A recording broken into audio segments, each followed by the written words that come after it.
Sagriješila sam velečasni, trebam se ispoviti. A šta te dovodi ovako rano u crkvu?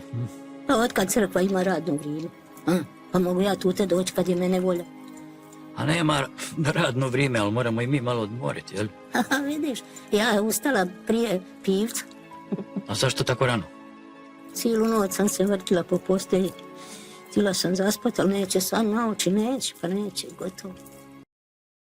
Žena dolazi u crkvu ispovjediti tešku tajnu.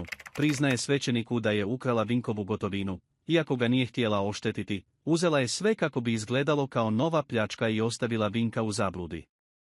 Molila je da to ostane između njih i opravdavala čin dosadom i nevoljom, obećavajući da će novac vratiti. U međuvremenu policajci donose u stanicu uhićenog muškarca kojeg su zatekli noću ispod Gotovčevog balkona, tvrde da je to Tomi Kukela i da se otporom dokazao kao sumnjiv, pa je priveden na ispit. I dok se rasplamsava prepirka oko profesionalnosti policije, pritvorenik se žali da je neopravdano zadržan, ispovjednica otkriva da je znala gdje se novac drži, na mjestu gdje je pokojni Stipan držao svoj novac, i da ga je uzela, samo zato da bi Vinku izgledalo kao pljačka. Iako svjesna kaznene posljedice, tvrdi da će vratiti točno onoliko koliko je uzela. Scena spaja moralnu grižnju savjesti, pragmatičan cinizam i napetost policijskog postupka, ostavljajući u zraku pitanje hoće li iskupljenje biti dovoljno. Hvaljen Jesaj Marija. Navijeke.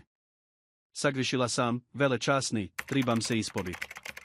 A šta te dovodi ovako rano u crkvu? Pa otkad crkva ima radno vrijeme? A? Pa mogu ja tut doć kad je mene volja. A nama radno vrijeme. Ali moramo i mi malo odmoriti, jel? Aha, vidiš. Ja ustala prije pivca. A zašto tako rano?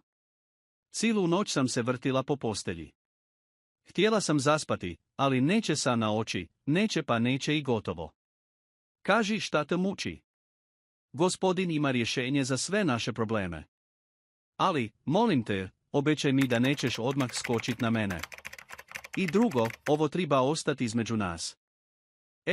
Haj. Naravno da će ostati između nas. Pa to je moja obaveza. Onda dobro.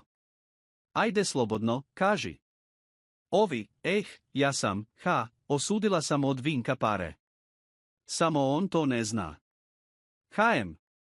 Da, pa tribalo mi je, Bože. Ivka. Pa to je krađa. Šta je tebi? U ime Oca i Sina i Duha Svetoga. Evo vidiš, nisam ti trebala ništa reći. Evo, odmah si počeo na me. Dobar jutro, Gurane. Kako je prošla noć?